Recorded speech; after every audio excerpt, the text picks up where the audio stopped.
Hello दोस्तों, आप सभी का स्वागत है मेरे YouTube चैनल पे। आज की इस वीडियो में हम कोल इंडिया में एक डिप्टी मैनेजर की सैलरी कितनी होती है, उस सैलरी स्लिप को हम इस वीडियो में डिस्कशन करने वाले हैं। तो सबसे पहले जैसे आपको पता होगा कि जैसे ही आप कोल इंडिया में ज्वाइन करते हैं तो आप एज अ एमटी ज्वाइन करते हो, यानी मैनेजमेंट ट्रेनी ज्वाइन करते हो। उसके बाद आप 1 साल के बाद आपको असिस्टेंट मैनेजर बना दिया जाता है और उसके कुछ सालों के बाद आपको डिप्टी मैनेजर बना दिया जाता है। तो हम इस जो ये वीडियो है इसमें हम देखने वाले हैं कि डिप्टी मैनेजर की सैलरी कितनी हो जाती है और उस सैलरी स्लिप में क्या क्या कंपोनेंट होते हैं, वो सारे हम इस वीडियो में डिस्कशन करने वाले हैं। तो सबसे पहले मैंने जैसे पहले भी बताया है कि किसी भी सैलरी स्लिप में बेसिकली 3 कंपोनेंट होते हैं। सबसे पहला जो कंपोनेंट होता है वो होती है आपकी बेसिक सैलरी। फिर उसके बाद जो दूसरा कंपोनेंट होता है वो होता है आपका वीडीए, यानी कि डियरनेस अलाउंस, जो हर 3 महीने बाद रिवाइज होता है। सर्टेन परसेंटेज से हर 3 महीने बाद ये बढ़ता है। और जो तीसरा जो कंपोनेंट होता है वो होता है पर्क्स का, पर्क्स या अलावेंसेस उसको बोलते हैं। तो वो तीसरा कंपोनेंट होता है। तो अगर हम बेसिक की बात करें तो अगर जो बेसिक कंपोनेंट है वो, जैसे अगर आप मैनेजमेंट ट्रेनिंग ज्वाइन करते हैं तो वो आपके लिए 50,000 होता है कोल इंडिया में।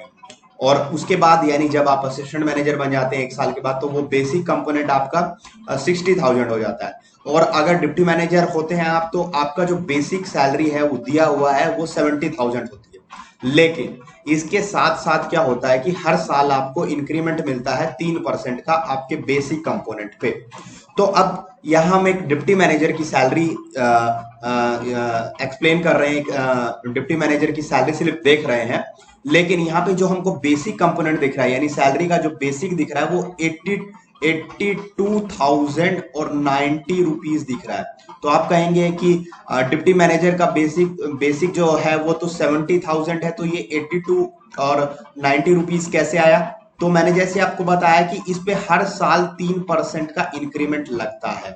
तो ये जो डिप्टी मैनेजर है इनकी सर्विस कुछ साल ज्यादा हो गई है, मतलब कि 6-7 साल हो गए हैं इनको। तो इसलिए ये बढ़ते बढ़ते ये जो 70,000 वाला कंपोनेंट है ये 82,900 रुपीज हो गया है।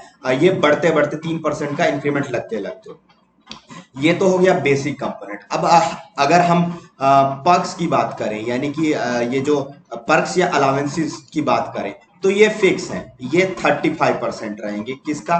बेसिक का। ये आपको फिक्स मिलेंगे। ये कितने हैं? जितना भी आपका बेसिक रहेगा तो ये उसका 35% मिलेंगे, और जैसे ही आपका बेसिक चेंज होगा तो ये चेंज हो जाएंगे। फिर उसके बाद अगर हम बात करें वीडीए की, यानी वेरिएबल डियरनेस अलाउंस, जो कि हर 3 महीने के बाद रिवाइज हो जाता है, जो कि अब फिलहाल की अगर मैं इस टाइम की बात करूं तो ये 23.2% हो गया बढ़ के। लेकिन जिस टाइम की ये सैलरी स्लिप है उस टाइम ये 18.4% ही था, जब ये फ्रीज किया हुआ था। जब ये फ्रिज किया हुआ था डीआरएस अलावेंस, तो 18.4% था। तो ये बेसिक का 18.4% लेंगे तो ये आ जाएगा 15,105 रुपए के लगभग ये अमाउंट आ जाएगी। तो इन सबको अगर जोड़ देंगे, बेसिक को और जो आपको पर्क्स मिलते हैं और जो आपको वीडीए मिलते हैं, इनको अगर हम जोड़ देंगे तो जो ग्रॉस सैलरी है वो आ जाएगी 1,25,926, यानी 1,26,000 के आसपास आ जाएगी आपकी ग्रॉस सैलरी। 1.6 लाख आपकी आ जाएगी। ये हो गई ग्रॉस सैलरी की, इतनी आपकी टोटल सैलरी है। लेकिन ये एक्चुअल सैलरी नहीं है, इन हैंड सैलरी नहीं है, ये ग्रॉस सैलरी है। अब इसमें से जो डिडक्शन होने वाले हैं वो हम देखने वाले हैं कि क्या क्या डिडक्शन होने वाले हैं। तो जो सबसे जो होने ही है वो पहले हम देख लेते हैं, उसके बाद फिर आपकी मर्जी से कुछ होने वाले हैं। तो सबसे पहले जो कंपोनेंट होता है वो होता है आपका पीएफ, यानी कि प्रोविडेंट फंड। ये प्रोविडेंट फंड क्या होता है? 12% आपकी सैलरी से कटता है और 12% इंप्लॉयर यानी कि कंपनी, यानी कि कोल इंडिया, ये आपका इंप्लॉय का हो गया कंट्रीब्यूशन। और उसके बाद 12% ही हो गया इंप्लॉयर का कंट्रीब्यूशन, यानी इंप्लॉयर भी इतना कंट्रीब्यूट करेगा इसमें। तो 12% किसका? ये बेसिक प्लस वीडीए का 12%, बेसिक प्लस वीडीए का 12%। अब जो सैलरी स्लिप है इसमें आप ये वाला ही दिखाया जाएगा, ये वाला नहीं दिखेगा। ये कंट्रीब्यूशन आपके जो आपका पीएफ अकाउंट है वहां पे चला जाएगा। तो बेसिक प्लस वीडीए, यानी बेसिक 92,000 है और वीडीए 15,000 है, ये तो ये लगभग 97,000 हो गया। तो इसका 12% यानी कि 11,663 रुपए ये डिडक्शन हो गया, ये पीएफ में डिडक्शन हो गया। फिर उसके बाद अगर हम बात करें पेंशन की, तो पेंशन क्या है, ये भी, इसमें भी दो कंपोनेंट रहेंगे, एक रहेगा एम्प्लॉय का और एक एम्प्लॉयर का। 7% एम्प्लॉय कंट्रीब्यूट करेगा और 7% ही एम्प्लॉयर कंट्रीब्यूट करेगा। तो 7% किसका, 7% बेसिक और वीडीए का, बेसिक और वीडीए का 7% एम्प्लॉय कंट्रीब्यूट करेगा और 7% एम्प्लॉयर कंट्रीब्यूट करेगा। तो वही फिर से बेसिक 82,000 है, वीडीए 15,000 97,000 है, तो इसका 7% निकाल लेंगे तो पेंशन का कंपोनेंट आ जाएगा 6,804 रुपए, इतना कट जाएगा आपकी सैलरी से। और फिर ये दो तो हो गए मेजर जो कंपोनेंट। तीसरा जो कंपोनेंट जो कटना ही है वो है इनकम टैक्स। इस सैलरी स्लिप में आपको इनकम टैक्स जीरो दिख रहा है कि उस डिप्टी मैनेजर ने इनकम टैक्स जीरो कटवाया, लेकिन ये एक्चुअल में अगर आपकी ग्रॉस सैलरी इतनी रहेगी तो इसके लिए आप मान के चल सकते हैं कि मंथली आपको 25,000 इनकम टैक्स देना पड़ेगा। तो ये एक कंपोनेंट है जो कि 25,000 आपका कटेगा आपकी सैलरी से इनकम टैक्स के रूप में।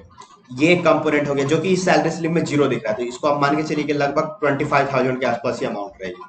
फिर उसके बाद अगर बात करें इलेक्ट्रिसिटी चार्जेस की, इलेक्ट्रिसिटी चार्जेस ये आपकी जो सैलरी है, जो बेसिक सैलरी है उसका 1% ये आपकी सैलरी से कट जाएगा इलेक्ट्रिसिटी चार्ज। यानी आपकी सैलरी अगर 82,090 रुपीज है तो उसका 1% आ जाएगा 820 रुपए। फिर हाउस रेंट रिकवरी ये फिक्स्ड है, ये 625 रुपए हर महीने आपकी सैलरी से कटेगा। फिर उसके बाद एक होता है कॉलरी क्लब, जो हर महीने एक क्लब होता है, उसके नाम पे 200 रुपए ये कट जाएंगे।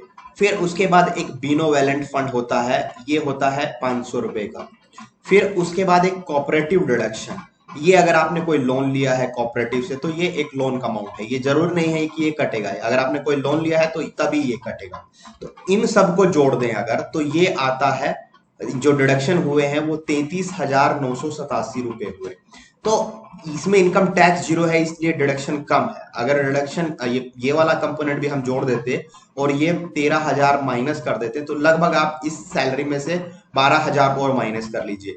अभी जो ये नेट पे बन रही है, ये बन रही है 92,000 के आसपास ये नेट पे बन रही है, लेकिन इसमें से आप 12,000 और माइनस कर दीजिए तो ये लगभग 80,000 आपकी इन हैंड सैलरी बन जाएगी एक डिप्टी मैनेजर के लिए। और ये तब है जब आपने जिस टाइम कोल इंडिया ज्वाइन किया और उसके लगभग 8 या 8.5 साल के बाद आपकी सैलरी इन हैंड जो आएगी वो 80,000 इन हैंड आएगी। अगर आपने कोई लोन और ये सब नहीं लिया हुआ है तो इन हैंड आपके अकाउंट में जो आएंगे वो 80,000 आएंगे लगभग 8 साल की सर्विस के बाद, जो कि और ये इसमें जैसे जैसे आप आगे बढ़ते जाएंगे तो आपका बेसिक हर साल 3% से बढ़ेगा और वीडीए रिवाइज होते जाता है। तो यही था इस वीडियो में। इसके अलावा अगर आपको कुछ और जानना है तो आप कमेंट बॉक्स में जान सकते हैं। Thank you.